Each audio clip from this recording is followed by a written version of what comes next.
Hello everyone, I am the Midnight Storyteller. I know you clicked on this video to relax for a while or perhaps to let my voice help you fall asleep. Before you do, like the video and subscribe to the channel. Also, where are you now? And what time is it? Alright, find a comfortable position and relax.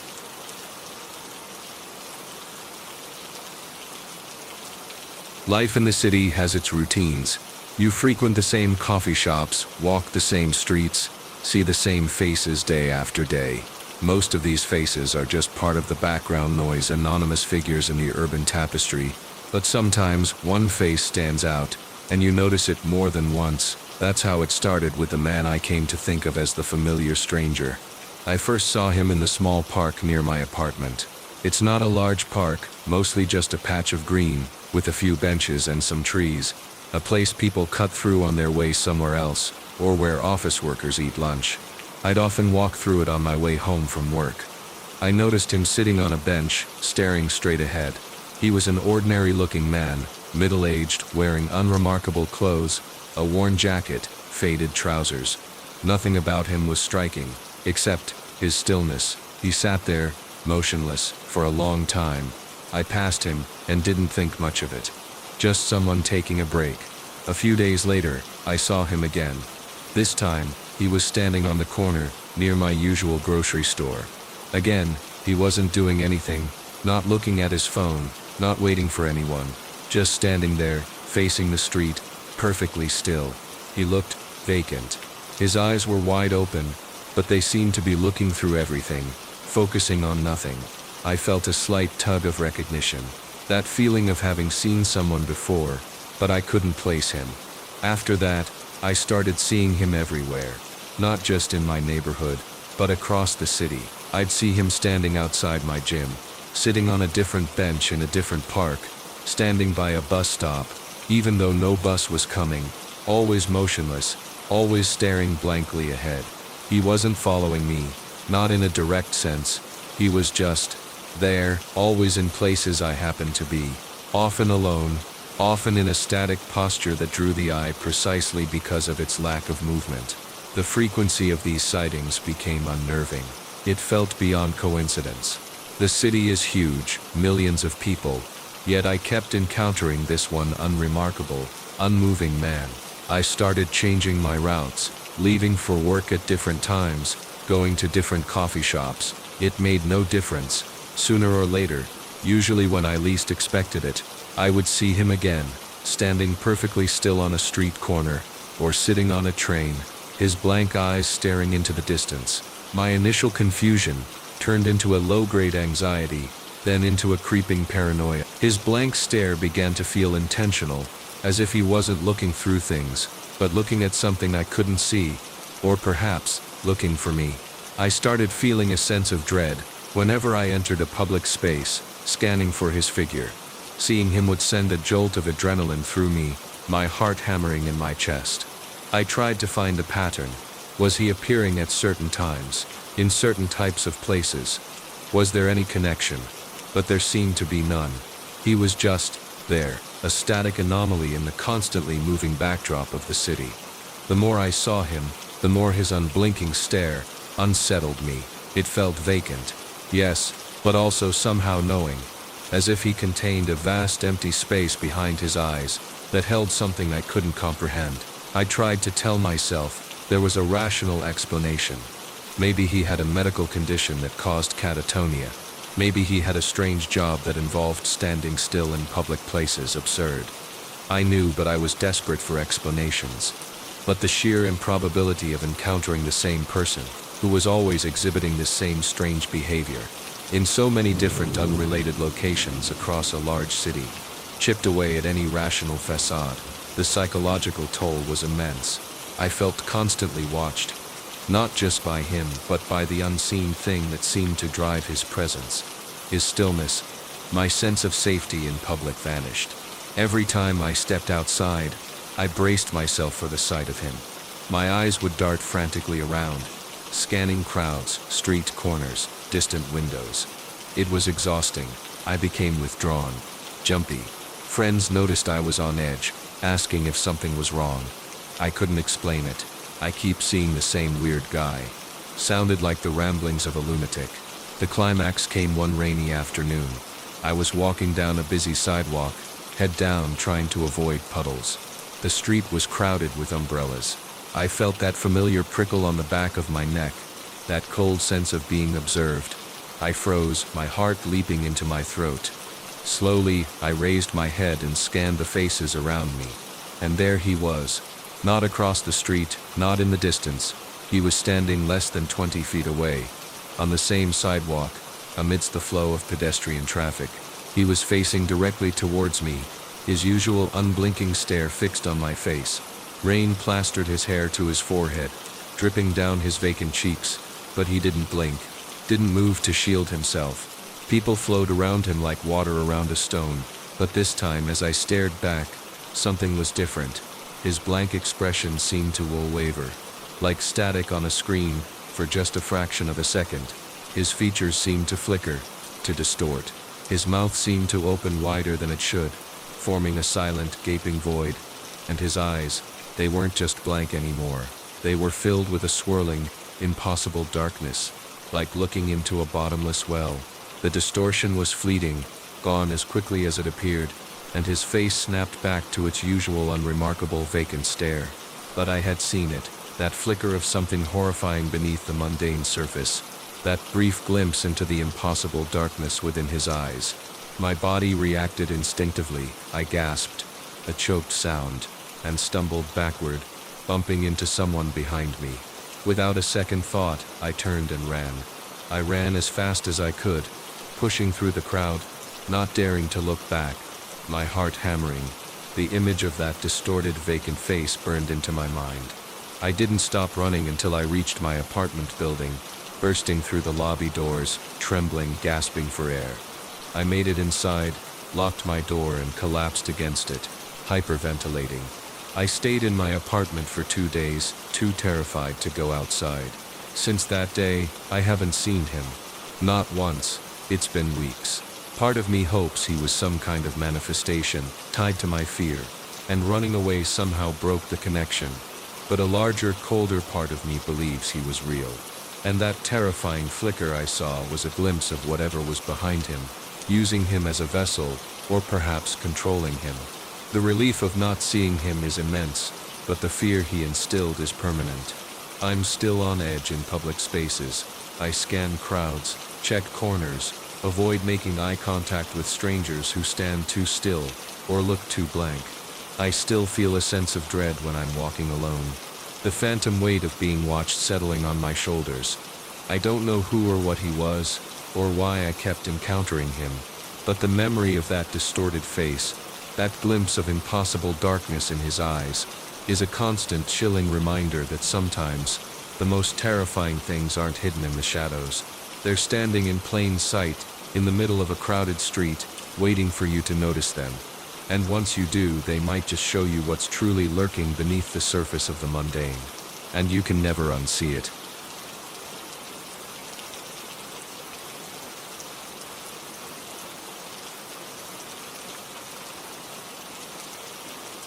I've always been fascinated by old photographs. They're like tiny windows into the past, snapshots of moments and people long gone, preserving fragments of history.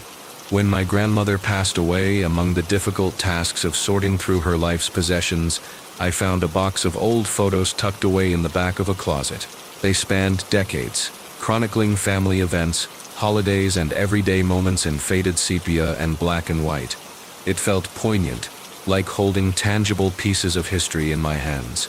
I spent hours going through them, smiling at familiar faces from younger days, puzzling over distant relatives I didn't recognize, and getting a sense of the styles and atmospheres of past eras. They were, for the most part, exactly what you'd expect from old family albums, slightly blurred, sometimes overexposed, with the typical signs of age like yellowing edges and faint creases. But then I started noticing things that weren't typical age damage. The first time was in a photograph of a family picnic from the 1950s. People were smiling, sitting on a blanket, trees in the background. As I looked closer at the trees behind them, in the dense foliage, I saw a shape that seemed wrong. It was blurry, indistinct, but it looked like a dark patch that was somehow denser than the surrounding shadows, and its outline suggested something angular, not organic like branches or leaves. I dismissed it as a shadow, a trick of the light and the limited resolution of old film. A few photos later, in a picture of a group of children playing in a yard, I saw it again. This time in the background near the fence was another dark smudged shape. It was more upright than the one in the picnic photo, and as I tilted the photo, trying to catch the light just right, I thought I saw something like limbs, too many limbs, twisted and thin, merging with the background. Again, I told myself it was a smudge, a defect in the development process, maybe dirt on the photo itself. But a tiny seed of unease had been planted. The anomalies continued to appear as I went through the box. In a photo of a couple standing on a porch, there was a shadow stretching from the corner that seemed to have a distinct, impossible shape within it, like a hunched figure with elongated arms reaching out from the darkness. In a shot of a seemingly empty room, a dark patch on the wall looked like it was slightly bulging, or perhaps a hole that was darker than any shadow could explain. Each one was subtle enough to be dismissed initially, but too frequent to ignore completely. I started going back through the photos I had already sorted, examining them more closely. I used a magnifying glass, studying the grain of the paper, the details of the image, and under magnification, the smudges and shapes became even more unsettling. They weren't random blurs, they had internal structure, a wrongness to their forms. The limbs were too thin, bending at impossible angles. The shapes and the shadows seemed to possess a kind of negative space that absorbed light rather than reflecting it. The most disturbing discoveries were in the photos that seemed to depict people alone. In one portrait taken indoors, the subject seemed normal, but in the background, reflected faintly in a glass cabinet, was a form that wasn't in the room, a tall, slender figure standing directly behind where the subject was positioned, its head tilted. In another photo, a woman sitting alone on a park bench. There was a subtle distortion around her, a wavering in the air itself in the image, and in the background foliage hidden among the leaves. I thought I saw a pale, indistinct face watching from the trees. The feeling of holding these photos changed.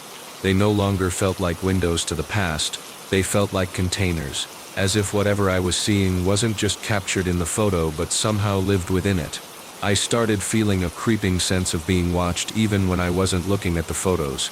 I'd be sitting in my living room, and the air would feel heavy, and I glanced towards the corner, half expecting to see a shadow that looked too dense, too solid. My nights became plagued by nightmares. Dark, grainy dreams filled with swirling shadows, impossible figures lurking just out of sight, and the terrifying sense of being pursued through distorted sepia-toned landscapes.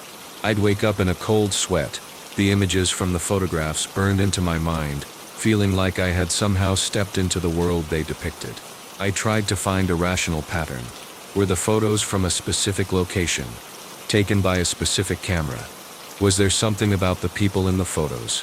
I searched through the box for any notes, any dates, any names that seemed unusual. I found nothing that explained the anomalies. The photos were from different years, different places, featuring different family members and friends.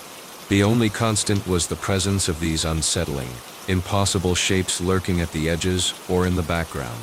As my obsession grew, so did my fear. I started noticing that the anomalies in the photos seemed clearer in certain light, or perhaps they were changing. I lined up a series of photos of the same room, taken years apart. In the earliest, a corner shadow looked slightly deeper. In the next, the shadow seemed to have a subtle form. In later photos, that corner looked almost solid, a patch of pure darkness that seemed to absorb the light in the image. And if I squinted, I could almost make out features within it. Vague, unsettling.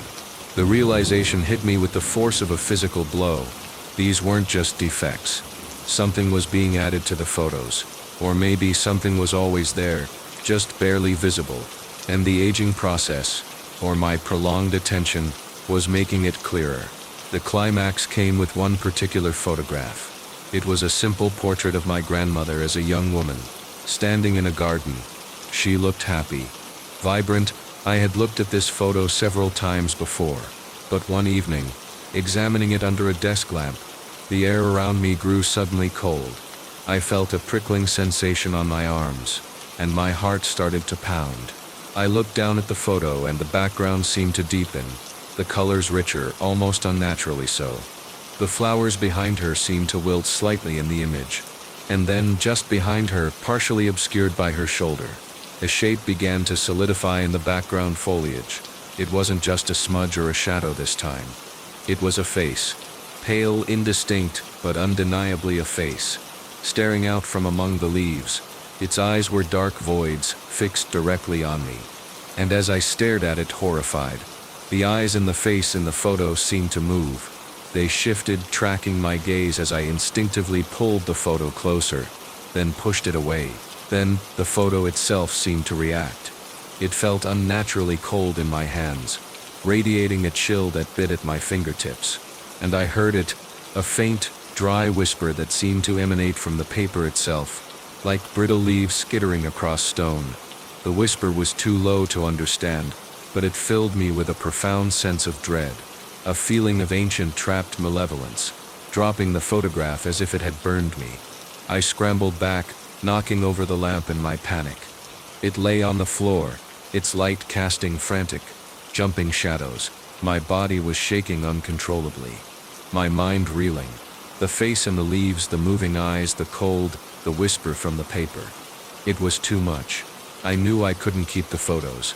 They felt corrupted, dangerous, like they were conduits to something I didn't understand, and didn't want to.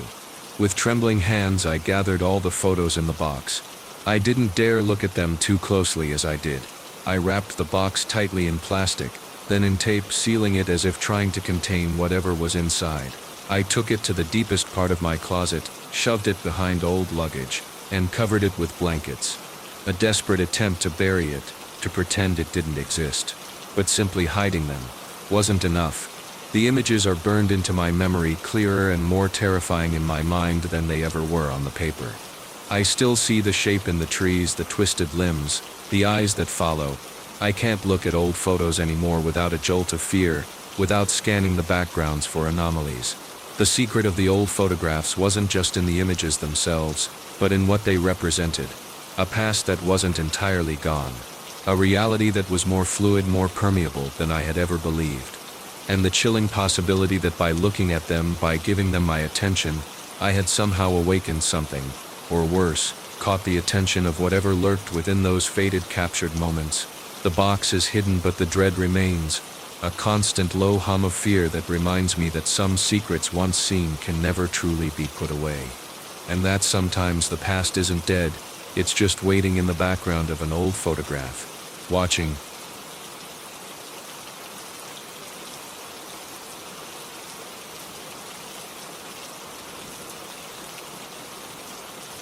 My life was, for the most part, quiet. I live alone in a modest house in a relatively peaceful neighborhood. The nights are usually silent, save for the occasional distant siren or the hum of my refrigerator. I value that quiet. It's a space for thinking, for relaxing, for simply being, or it used to be. It began innocuously enough, a sound so faint and fleeting that I barely registered it. A soft, almost electrical hum, low in the background noise of the house. I heard it while reading one evening, in the living room. I paused, tilting my head. Was it the fridge, the heating system kicking in? I listened, but it seemed to fade as soon as I paid attention. I shrugged it off. Just house noises. Then came the scraping. It was a soft, rhythmic sound, like something gently dragging across wood. I heard it late one night when I was in bed. It seemed to come from within the walls, near the headboard. Scrape, scrape, scrape. It wasn't loud enough to be alarming, more persistent than anything else. I tried to rationalize it. Mice, termites, but the rhythm felt too deliberate, not the random scurrying of pests. Still, I told myself it was just the house settling, old timbers groaning in the night. The sounds grew more varied, and more specific in their apparent origin. A faint tapping like a fingernail on glass seemed to come from the inside of a locked cabinet in the kitchen. A low guttural murmur, too quiet to discern words, seemed to emanate from under the floorboards in the hallway. A distinct click, like a small mechanism engaging, would sound from within a solid wall in the living room. A wall with nothing electrical or mechanical behind it that I knew of. The most disturbing aspect wasn't just the sounds themselves, but where they seemed to be coming from. Impossible places. Inside solid structures, behind locked doors, from beneath floorboards, where there was nothing but dirt and foundation. And there was another layer to the horror: no one else seemed to hear them. I tried. Oh, how I tried. I'd have a friend over, or a family member, and when I heard the scraping in the wall I'd freeze. Tense. "Do you hear that?" I'd ask, my voice low. They'd stop, listen, heads tilted. "Hear what?" they'd ask, genuinely puzzled. That scraping sound. In the wall. I'd press. They'd listen again, more intently this time. But always, the answer was the same. "No, I don't hear anything." This failure to share the experience was devastating. It stripped away my ability to rationalize. If no one else heard it, was it real? Was I losing my mind? Was I conjuring these sounds out of stress, out of loneliness, out of some hidden psychological instability? The self-doubt was as terrifying as the sounds themselves. I'd spend hours online, researching auditory hallucinations, symptoms of psychosis, desperately seeking a medical or psychological explanation that would make sense. That would mean these sounds weren't whatever they felt like they were. But the sounds felt too real, too consistent. They had texture, direction, a quality that felt external, not internal, and they seemed to react to me. When I tried to listen too hard, they'd often fade. When I put on music or the TV to drown them out, I felt them pressing through the noise, almost mocking my efforts. Sometimes, when I was particularly afraid, or lying awake trembling in bed, the sounds would intensify. The scraping faster, the murmurs slightly louder, as if feeding on my fear. My life became a constant negotiation with the unseen. I needed noise. Silence became unbearable, not peaceful, but empty. A canvas for those impossible sounds to fill. I'd leave lights on, music playing low, the TV murmuring even when I wasn't watching. Sleep was a luxury I rarely afforded myself. Every creak of the house, every gust of wind, every distant car seeming to twist into those familiar, terrifying noises. I'd lie awake, straining to hear the scraping in the wall, the tapping in the cabinet, the murmur under the floor, my heart pounding, trapped in a private symphony of dread. I became obsessed with their source. I'd press my ear against the wall where the scraping seemed loudest, hearing only the faint thrum of my own pulse. I'd kneel on the hallway floor, trying to feel vibrations where the murmuring came from, only to feel cold, inert wood. I tried recording. I'd set up my phone, leave it running in a room where the sounds were frequent. When I played back the audio, there was nothing.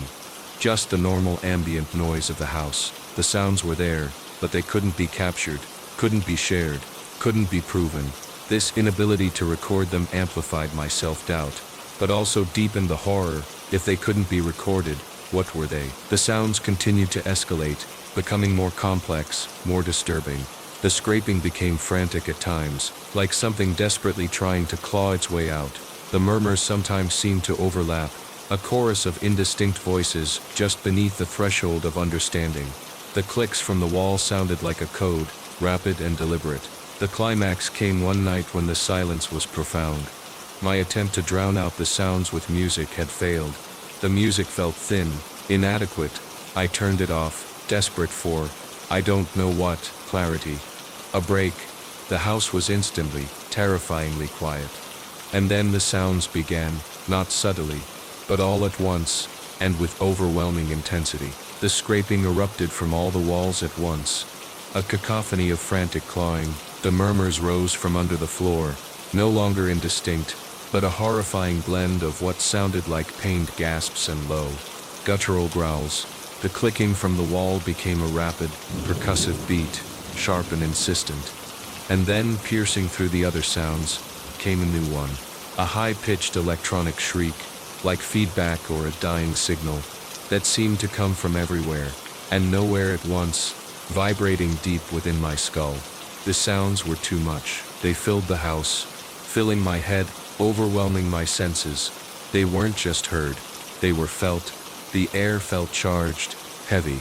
I felt nauseous, dizzy, my vision blurring at the edges. It felt like the very fabric of reality was tearing around me, and these sounds were bleeding through, a horrifying symphony from another side. I cried out, covering my ears with my hands, squeezing my eyes shut, desperate to shut it out.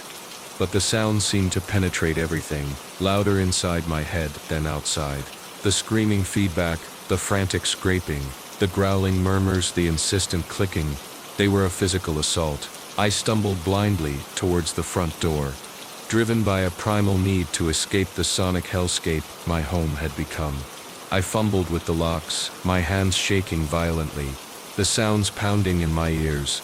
I burst out of the house and onto the front lawn, gasping for air, the night air cool against my sweat-soaked skin. Outside, the sounds seemed to diminish, but they didn't vanish completely. They receded, becoming faint again, seeming to emanate from the house behind me, pulling back into the walls, under the floor. The high-pitched shriek faded last, leaving a ringing silence in my ears. I stood there on the lawn, trembling, the house looming silently in the darkness. It looked normal, peaceful. No sounds escaped its walls now, but I knew what lurked within. The sounds haven't returned with that same overwhelming intensity since that night. They are faint again, sporadic, but I still hear them. The soft scraping, the low murmurs, the occasional click, and because no one else hears them, the fear remains tangled with the terrifying possibility that it's not a haunting, but a descent into madness. I still live here, trapped between the undeniable reality of the sounds and the terrifying isolation of being the only one who perceives them. I keep the noise on constantly. Silence is my enemy. I listen to music, podcasts, anything to fill the air, to try and drown out the sounds that live just beneath the surface of hearing. But sometimes, in the quiet moments I can't avoid, I hear them, and I wonder, are they still there, in the walls, under the floor, or are they in me now? And will they ever stop? The chilling uncertainty is a constant echo in my life, a private horror soundtrack that only I can hear.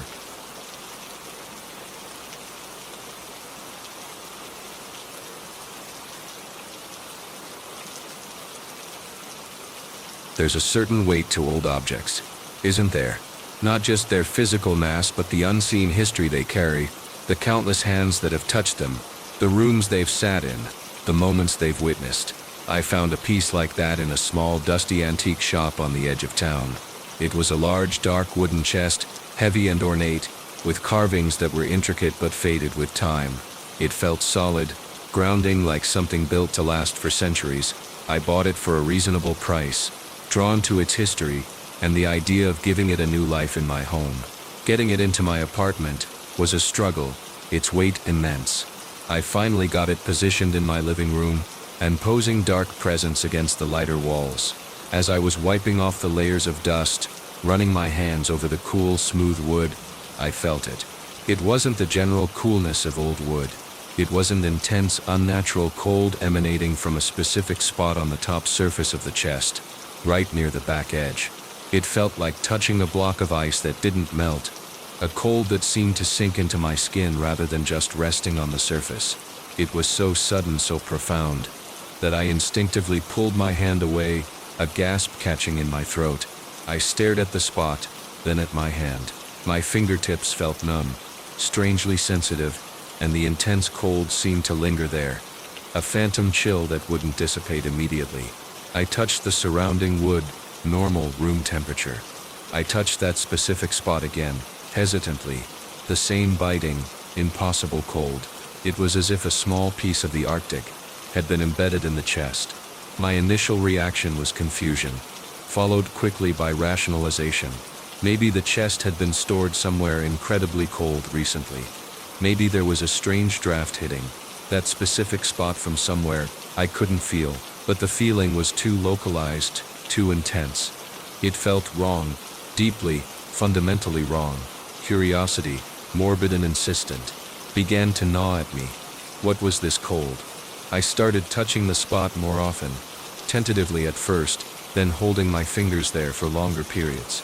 The cold was constant, unwavering, and the longer I touched it, the more I felt something else. Fleeting sensations, like static or faint echoes in my mind, a flash of darkness, a feeling of immense pressure, a whisper I couldn't hear but felt the impression of. They were vague, disjointed, like fragments of a nightmare I couldn't quite recall, transmitted directly into my consciousness through that point of contact. This developed into a strange, unsettling routine.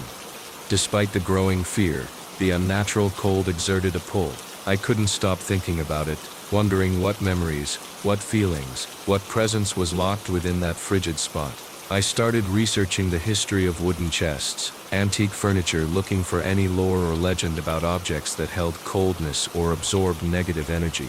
I found nothing that matched my experience. The chest itself offered no clues. It was simply a well-made old piece of furniture. The sensations I received upon touching the cold spot began to become clearer, though no less disturbing. The flashes of darkness were accompanied by a feeling of being confined, of struggling against something unseen. The pressure felt like immense weight, pressing down, squeezing. The whispers felt less like static, and more like distorted, pained sounds full of terror and despair. It was like touching a wound in reality, a point where something awful had happened, and the chest had somehow absorbed the residue, manifesting as this impossible cold, and these transmitted horrors. My life outside of the chest began to suffer. I was distracted, preoccupied. The thought of the cold spot dominated my mind. The physical act of touching it, even for a moment, would leave my hand feeling chilled and strangely heavy for hours. I started having nightmares filled with that crushing pressure, and the terrifying whispers, waking up with a gasp, my body drenched in sweat, my hand tingling with phantom cold. The fear was immense, but it was tangled with a desperate, almost morbid need to understand. What happened? What was this chest a witness to? What were these sensations trying to tell me? I would sit in the living room, staring at the dark chest, feeling both repelled and drawn to it. My sanity felt fragile, balanced on the edge of that freezing point. Was I going crazy, or was something genuinely communicating with me through this inanimate object? The climax came late one night. The air in the apartment felt heavy, charged. I couldn't sleep. I was drawn to the living room, to the chest. The desire to touch it, to know more, overpowered my fear. I walked towards it, my heart hammering against my ribs, my hand trembling. I reached out and placed my palm flat against the cold spot. The effect was immediate and overwhelming.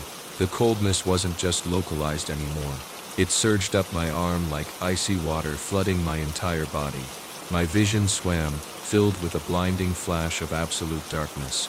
The pressure returned, amplified 100-fold, feeling like the ceiling was crashing down on me, squeezing the air from my lungs. The whispers erupted in my mind, no longer distant, but right in my ear, a chorus of terrified screams and guttural sounds of pain that were deafening in their intensity. And then, a new sensation. It felt like something was touching me back through the chest. A freezing, non-human pressure against my palm, seeping through my skin, reaching deeper. It felt invasive, violating, as if something was trying to pull itself into me, using the coldness as a key. Images flashed in my mind, not vague impressions, but vivid, horrifying scenes. A dark, cramped space, the smell of damp earth, and something metallic. The feeling of being trapped, buried, struggling against immense weight, while those same terrifying sounds echoed around me. My body convulsed. I cried out, a sound lost in the cacophony in my head. My knees buckled, and I collapsed beside the chest, tearing my hand away from the cold spot, scrambling backward until I hit the opposite wall. The overwhelming sensations slowly receded, leaving me breathless, trembling, bathed in cold sweat. The coldness in my hand lingered, burning like frostbite. I lay there for a long time, curled up on the floor, shaking, gasping, trying to process the horrors that had just been transmitted into my mind. That chest wasn't just an object. It felt like a reservoir of pure terror, a conduit to a moment or a place of profound suffering. I knew I couldn't keep it. I had to get rid of it, no matter how heavy it was, no matter how illogical it seemed. The next morning, operating on pure adrenaline and desperation, I managed to hire movers on short notice. I paid them extra to take the chest away, instructing them to dispose of it somewhere far away, anywhere. I didn't care, just get it out of my sight. I watched from my window as they struggled with its weight, loaded it onto the truck, and drove away. The apartment felt lighter, empty, but the relief was incomplete. The coldness, the phantom chill, still returns to my hand unpredictably, sometimes searing, sometimes a dull ache. And occasionally, without warning, a fragment of those transmitted sensations will flash through my mind, the crushing pressure, a snatch of a terrifying whisper, the feeling of being trapped in the dark. I don't know what happened with that chest, or what dark moment it was connected to. I never researched its history beyond that initial failure. Part of me is terrified to know, to confirm the horrors I felt, but the experience left a permanent mark. I'm wary of old objects now, especially heavy dark ones. I flinch at sudden cold spots, and I live with the chilling knowledge that sometimes touch isn't just about physical connection. It can be a way to brush against the unseen, to inherit a piece of a horror that isn't yours, and to carry that cold, terrifying burden within you forever. That touch, that brief connection to the impossible cold, changed me, and I don't think I'll ever be truly warm again.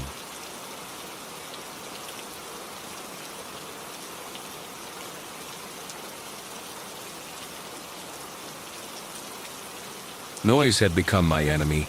The constant thrum of the city, the relentless drone of traffic, the unpredictable sounds of neighbors, they grated on my nerves, made focus impossible, stole my peace. I yearned for silence, not just the absence of loud noise, but true, absolute quiet. A space where my own thoughts wouldn't have to fight to be heard. This craving became an obsession, leading me to the idea of building a soundproof room. It wasn't a simple DIY project. I researched extensively, consulted acoustic engineers online, invested a significant amount of money and time. I converted a spare room in my house, building a room within a room, layers of drywall, mass-loaded vinyl, acoustic foam, resilient channels, double-paned windows. Though I sealed mine completely, no view needed. The door was heavy, solid core, fitted with multiple gaskets and a magnetic seal, designed to be as airtight and soundproof as a bank vault door. The ventilation system was a complex maze of baffled ducts, allowing air in and out without letting sound pass. Every seam was caulked, every joint sealed. It was, by all technical specifications, a perfect acoustic vacuum. The day it was finished, I stood outside the heavy door, a sense of anticipation mixed with disbelief. I opened the outer door, stepped into the small airlock space, closed it behind me, and then reached for the handle of the inner door, the door to my sanctuary of silence. Pushing it open felt strangely difficult, the seals creating resistance. I stepped inside and pulled the door shut behind me.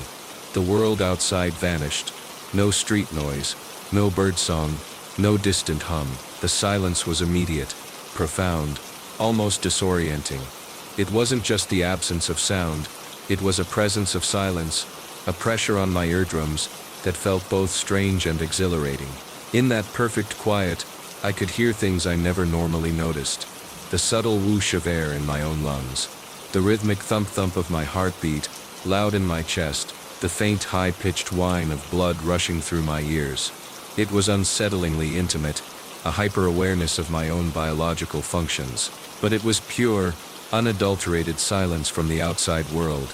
My sanctuary was complete. I started spending hours in the room, working, reading, meditating. The focus was incredible. Without any external distractions, my mind felt clear, sharp. The initial strangeness of the silence faded, replaced by a deep sense of peace. But then, I started hearing them. The first time, I wasn't sure. A faint sound, so quiet it could have been imagined. A subtle click, like a small pebble dropping, or a joint popping. It seemed to come from somewhere within the room, but I couldn't place it. I froze, straining my ears.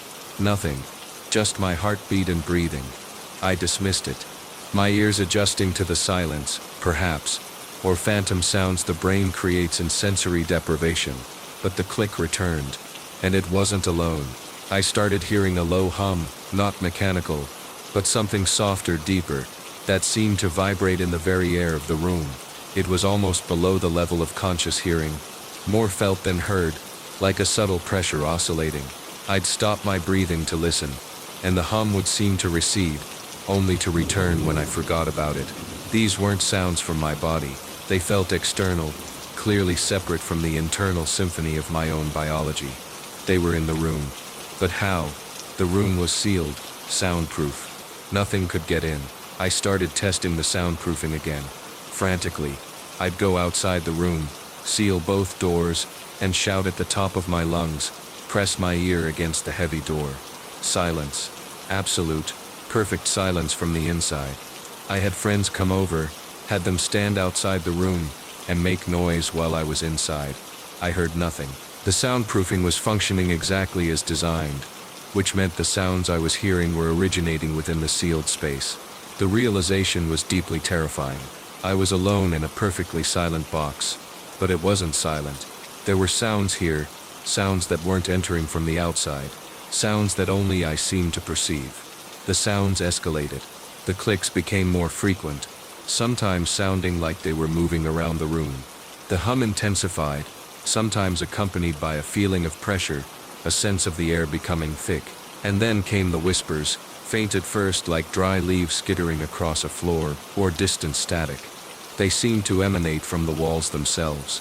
I'd press my ear against the padded surfaces, listening intently, but the sounds would retreat, replaced by the dull thud of my own pulse against the material. When I pulled away, they would resume, just at the edge of audibility, a soft, constant murmur filling the otherwise silent air. The whispers were unintelligible, a chaotic blend of overlapping sounds that hinted at voices, but refused to form recognizable words. But they felt charged, alive. They felt like they were about me, or reacting to my presence. The silence that had once been my refuge now felt like a trap, amplifying these impossible sounds, forcing me to confront them without any external distraction.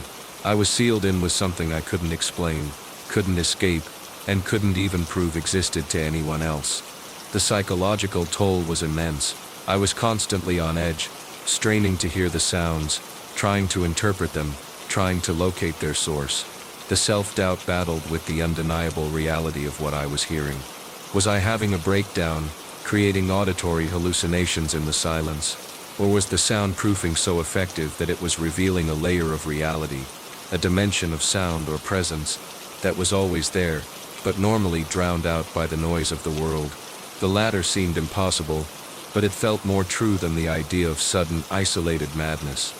The sounds grew more distinct, more terrifying. The whispers sometimes seemed to coalesce, forming brief, chillingly clear fragments, a sharp intake of breath, a low sigh of despair, or worst of all, what sounded undeniably like my name, whispered from the air, right next to my ear. These moments of clarity were fleeting, but they shattered any remaining hope of rationalization. This wasn't random noise. It felt intentional, directed. The climax came one afternoon. I was sitting in the center of the room, eyes closed, trying to meditate, trying to find peace. The usual click, hum, and whispers were present. A low, unnerving chorus. Suddenly, the sounds intensified dramatically. The whispers rose to a frantic, overlapping chatter. No longer just murmurs, but a terrifying babble that filled the room. The clicks became a rapid, percussive drumming sound that seemed to emanate from all the walls at once. The low hum deepened, becoming a resonant throb that I felt vibrating in my chest, accompanied by an intense pressure, as if the air in the room was thickening, becoming viscous, pushing in on me, and piercing through it all came a sound that froze my blood, a sharp, inhuman shriek, a sound of pure, unadulterated terror and pain, emanating from the space directly in front of me. Though the space was empty, it was a sound of absolute agony, raw and tearing, and it felt like it was being unleashed into the silence, directed squarely at me. My eyes snapped open. The room looked normal, but it felt wrong. The air was heavy, the pressure intense, the terrifying symphony of frantic whispers, drumming clicks, throbbing hum, and that raw shriek assaulted my senses, inescapable in the perfect acoustic isolation. I was trapped in a box with pure distilled horror. Panic, absolute and overwhelming, seized me. There was no thought, just a desperate primal need to escape, to get out, to break the silence that was amplifying this nightmare. Scrambling to my feet, I lunged for the heavy door. My hands fumbled with the handle, shaking violently. The seals resisted, designed to keep sound in and out. It felt like the room itself was trying to hold me, the pressure intensifying, the sounds reaching a fever pitch. With a desperate heave, I pulled the heavy door inward. The seals broke with a rush of air. I stumbled out into the small airlock, then through the outer door, and into the familiar sounds of my house. The street noise suddenly loud, jarring, but blessedly, wonderfully external. I slammed the outer door shut, and leaned against it, panting, my body trembling, slick with cold sweat. The sounds from the room vanished. The moment I sealed the outer door, the house was filled with normal noise, normal silence. But the experience in the soundproof room broke something within me. I haven't entered the soundproof room since that day. The heavy door remained shut, a sealed box containing what? I don't know, but the silence I once craved now fills me with dread. I can't stand being in a truly quiet place anymore. I need background noise, constant sound to feel safe, to feel connected to the normal world. Because I'm terrified of what I might hear in the silence. The sounds from the room itself haven't followed me out, not in the same way. But sometimes, when I'm somewhere very quiet, like late at night in my own bedroom, I feel a faint pressure in the air, a subtle throb, and for a terrifying second, I think I hear, just at the edge of my hearing, a faint click, or a low whisper, or that awful raw shriek. I don't know if the silence of the room created the sounds in my mind, or if the room, by blocking out the world, allowed something that was always there, something terrifyingly real, to finally be heard.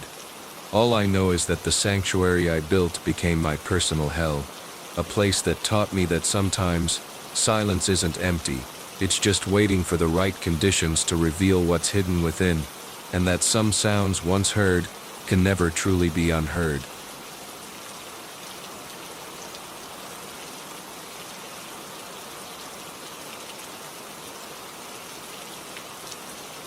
I work in an old office building downtown.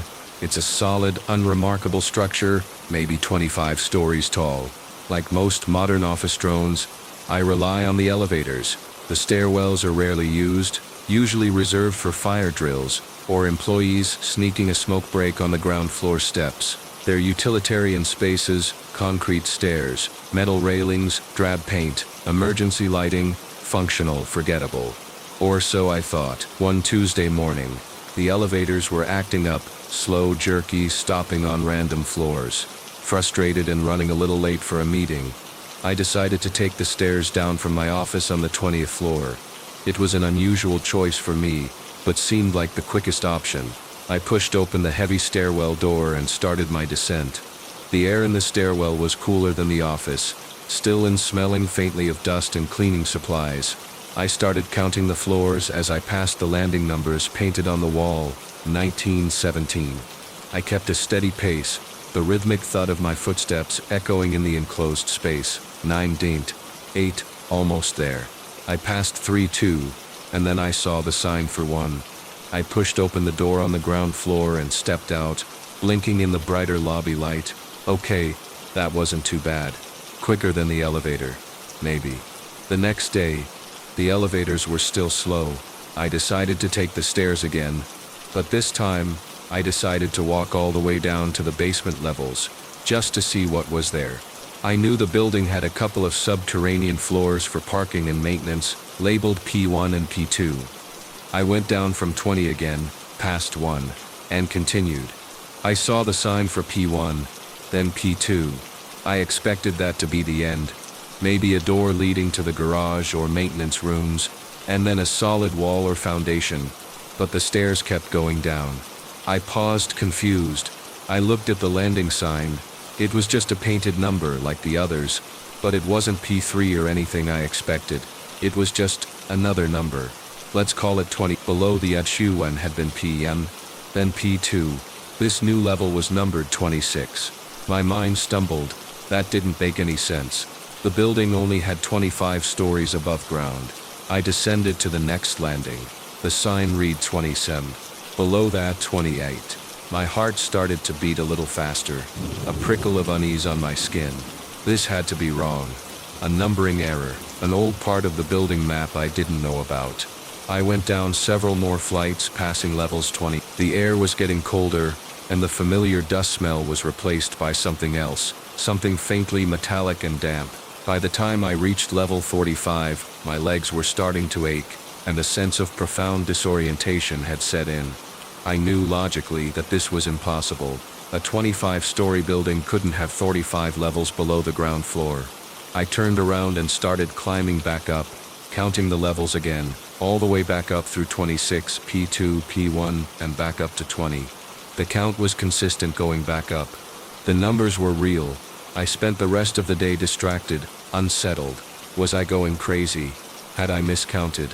I discreetly checked the building directory near the elevators. 25 floors above ground, P1 and P2 below. No mention of levels 26 through 45 or beyond. The next day, driven by a fear mixed with a morbid curiosity, I went back to the stairwell after work. The building was mostly empty, quiet. I went down past P2 again. The levels were there. I kept going, forcing myself deeper into the impossible descent. As I went lower, the environment changed. The paint on the walls became more cracked and stained. The lighting grew dimmer, some of the emergency lights flickering erratically. The air grew colder, the metallic damp smell stronger. On level 38, I passed a landing, where the stairwell door was a different color, an old industrial gray, instead of the standard brown. On level 41, I saw faint graffiti scratched into the paint, symbols that didn't look like typical vandalism. The deeper I went, the more unsettling it became. I heard faint sounds that seemed to echo from below, a distant rhythmic banging, like someone working far underground, or a low grinding noise. But when I stopped on a landing to listen, the sounds would fade, swallowed by the immense silence of the depths. My flashlight beam seemed weaker down here, unable to fully penetrate the shadows in the corners of the landings. Fear was now a constant companion on my descent. My heart pounded with every creak of the stairs, every unexpected shadow. But the need to understand, to see how far this went. What was down here propelled me forward. Levels became just numbers in a dizzying, impossible sequence. 48, 48. The levels below 50 were even stranger. The concrete walls seemed rougher, unfinished. Some stairwell doors were missing entirely, opening into pitch-black voids from which a cold, stale air emanated. On level 53, I heard what sounded like whispers rising from the darkness below, faint and overlapping, unintelligible but undeniably there. On level 56, the metal handrail felt strangely slick and sticky under my hand, and the air carried a faint, sickening odor I couldn't identify.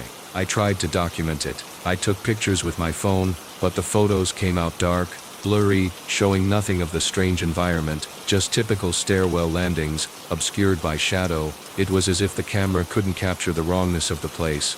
I tried to write down descriptions of the levels, but the words felt inadequate, unable to convey the sense of impossible depth and growing dread. The psychological toll was immense. My dreams were of falling, endlessly, through dark vertical space. My waking hours were consumed by thoughts of the stairwell, wondering what was on level 60s, level 70s, how deep the building truly went, and what resided down there. I felt trapped in my own curiosity, pulled towards the depths despite the terror they inspired. The climax of my descent came on, what my counting designated as level 64. As I stepped onto the landing, a profound silence fell, even the distant sounds from below vanishing. The air here was heavy, thick, tasting metallic, and somehow charged like the air before a storm. The single emergency light on this landing was flickering violently, casting jumping shadows that seemed to twist and writhe. The stairwell door on this level wasn't just different, it was horrifying. It was made of thick, rusted metal, covered in the same strange graffiti symbols I'd seen earlier, but here they were deeper etched into the metal, almost glowing faintly in the erratic light. And from behind the door I heard it, a low, resonant hum, like immense dormant machinery deep underground. My body was rigid with terror. I stood paralyzed, staring at the door, listening to the hum. Then, I heard another sound from behind the metal door, a slow, rhythmic thump. Thump, thump. It wasn't mechanical. It sounded like something large and soft hitting the inside of the metal, repeatedly. And then, horrifyingly, from the gap beneath the door, a thick, dark liquid began to ooze out onto the concrete landing. It was viscous, opaque, reflecting no light, spreading slowly like a stain. The metallic smell intensified, sickeningly sweet. My mind snapped. The thumping, the oozing liquid, the humming from behind the door, it was too much. It shattered my need for answers, leaving only a desperate, screaming need to escape. I didn't know what was behind that door, what was making those sounds, but I knew I had gone too far. Turning on my heel, I scrambled back to the stairs and began to climb. It wasn't a climb, it was a frantic, panicked flight. My legs burned, my lungs ached, but the terror of what was below propelled me upwards. Every landing I passed seemed identical, a blur of concrete and flickering light, making me fear I was lost, running in place. I expected to hear the thumping or the sounds from below following me, echoing up the stairwell, but there was nothing. Only my own ragged breathing and the pounding of my heart in my ears. I didn't stop, didn't pause, until I burst through the door marked and dinge onto the ground floor lobby, collapsing onto the floor, gasping for air, trembling uncontrollably. The lobby was bright, noisy with the sounds of the city outside, blessedly, wonderfully normal. I never went back to that stairwell. I take the elevators exclusively now. Even if they're broken, I can't even look at the stairwell door on my floor without feeling a wave of nausea and fear. I still work in that building, but it feels different now. It's not just a 25-story office building anymore. It's a structure built over an impossible hidden vertical space, a silent, terrifying abyss that descends far below the known world. I don't know how far down it goes, what levels exist in the darkness, or what resides on level 64 behind that metal door. I only know that it's there, beneath my feet, beneath the mundane reality of office life, and the knowledge that I descended into that impossibility, that I saw and heard things that shouldn't exist, is a weight I carry with me always. The stairs go down, far down, and they showed me that sometimes the straightest path isn't the shortest, and the most ordinary places can hide the most profound and terrifying secrets. And once you've seen the impossible depths, you can never look at a simple flight of stairs the same way again.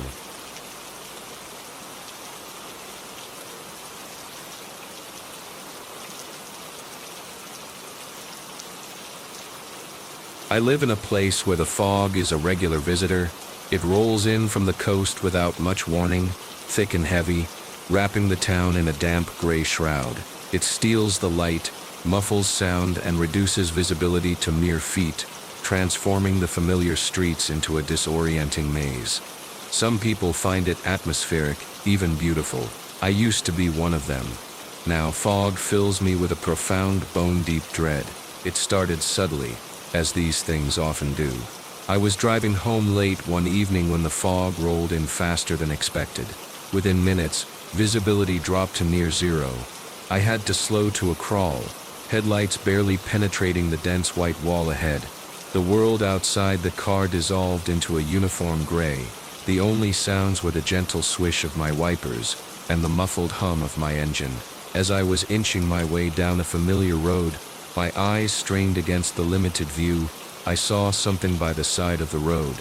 A figure, standing just off the asphalt, barely visible through the mist. It was tall, indistinct, a darker patch in the gray. I assumed it was someone who had pulled over, maybe dealing with car trouble, or just pulled over to wait for the fog to lift. I slowed down further, but as my headlights swept across the spot, the figure seemed to not move exactly, but blur, becoming less defined, melting back into the fog before I could get a clear look. I passed the spot, checked my rear-view mirror seeing only gray, and continued on my way, filing it away as a strange but explainable encounter. Just someone in the fog. But then it happened again, and again. Every time the fog was particularly dense, the kind that smothers sound and makes the world feel small and claustrophobic, I would see the figure. It was always similar, tall and distinct, just on the edge of visibility, a darker shape in the white. It never seemed to be doing anything normal, like walking with purpose or waiting for transport. It just, or sometimes, it seemed to move with an unnatural slowness, a gliding motion that didn't look like walking. The sightings were never in the exact same spot, but always in locations I happened to be, down my street, near the park, standing by the old pier when I was walking nearby. It wasn't following me, not in a direct, threatening pursuit. It was more like it was always there, present in the fog, and I simply encountered it because I was also in the fog. but the sheer consistency of its appearance, the same vague form every time, felt deliberate. It felt like it was tied to the fog, using the reduced visibility as cover, a medium through which to manifest. The fog itself became a source of unease. I used to see it as beautiful. Now I saw it as a shroud, a curtain behind which something waited. The way it distorted sound, making it impossible to judge distance or direction, felt like it was stripping away my senses, making me vulnerable. Walking in thick fog became a terrifying experience. Every sound, a distant dog bark, the drip of water from trees, was warped, amplified, or seemed to come from the wrong place, and in that disorienting silence I felt watched. A prickling sensation on my skin, the feeling of eyes on me from just beyond the reach of my sight. I started trying to see the figure more clearly. When I spotted it, I'd stop, try to focus, maybe raise my phone to snap a photo, though the camera never seemed to capture anything but white haze. But every time I tried to get a clear look, the figure would seem to recede, to thin out, to simply cease being visible, dissolving back into the mist, as if it was never solid to begin with. It was maddeningly elusive, a ghost made of fog and shadow. This inability to get a clear look, to confirm what I was seeing, fueled my fear and my paranoia. Was I seeing a genuine entity, or was the fog playing tricks on my mind, making me see patterns in the chaos? The psychological toll was immense. I started dreading fog forecasts. Seeing the gray wall approaching from the coast would fill me with a cold, visceral dread. I'd feel trapped in my house when the fog was thickest, peering out the windows into the impenetrable white, convinced it was out there, waiting, watching the house. Sleep became difficult on foggy nights, every creak of the house sounding like a footstep outside, every brush of wind sounding like something moving, just beyond the glass. The fear built steadily, until one evening it culminated in a terrifying encounter. I was walking home late from a friend's house, about a mile away. The sky was clear when I left, but halfway there, the fog rolled in with astonishing speed and density. One moment I could see the streetlights, the next I was plunged into a suffocating white void. Disoriented, I slowed my pace, my heart already beginning to pound. And then, much closer than ever before, I saw it, not in the distance, not at the edge of my sight. It was standing less than 50 feet ahead of me on the sidewalk, a darker, clearer shape emerging from the white. It was tall, too tall. Its limbs seemed unnaturally long and thin, and its posture was wrong, a slight, unsettling bend in its form. It wasn't a person. My breath hitched. My feet froze. I couldn't see a face, just a smooth, featureless dark shape where a head should be. But I felt with chilling certainty that it was looking at me. It was utterly still, a silent, impossible sentinel in the swirling mist. The air around it felt colder, biting with an unnatural intensity that went beyond the damp chill of the fog. And then, I heard a sound. Not the muffled sounds of the street, but something that seemed to emanate from the figure itself, or the space around it. A low scraping sound, like something heavy being dragged across rough concrete, though the figure wasn't moving its feet, and woven into the scraping, a sound like a wet, rattling breath. The combination of the sight, the impossible sounds, and the intense cold emanating from the figure shattered any remaining pretense of reality. This was real. This was here, and it was terrifying. My body reacted before my mind could fully process. A surge of pure, animalistic terror propelled me backward. I turned and ran, not caring where I was going, just desperate to get away from the figure, from the cold, from the impossible sounds. I ran blindly through the fog, the white world blurring around me, the sounds of my own frantic breathing and pounding footsteps loud in my ears. I expected to feel a hand on my shoulder, or hear that scraping sound right behind me, but I heard nothing but my own panic. I ran until my lungs burned and my legs screamed, eventually stumbling onto a more populated street, where the fog seemed slightly less dense. Or maybe just the presence of distant lights and sounds offered some sense of normalcy. I leaned against a wall, shaking uncontrollably, gasping for air, my clothes damp with sweat and mist. The fog lifted completely by morning, The streets looked normal again, but I was changed. The fog is no longer just a weather phenomenon. It's a threat. Every time the mist starts to roll in, I feel that familiar knot of dread tighten in my stomach. I avoid going out in it at all costs, sealing myself indoors, peering nervously out the windows, listening to the unnatural silence it brings. I never saw the figure clearly, not in full detail, but I saw enough to know it wasn't human, enough to know it was tied to the fog, and enough to live with the constant terrifying question, is it just waiting for the next time the world turns white and silent? Is it still out there, just beyond the edge of visibility, waiting for the perfect conditions to step out of the mist and reveal itself again? The fear of the fog is a permanent part of my life now, a chilling reminder that sometimes visibility isn't the only thing that separates us from what lurks just beyond.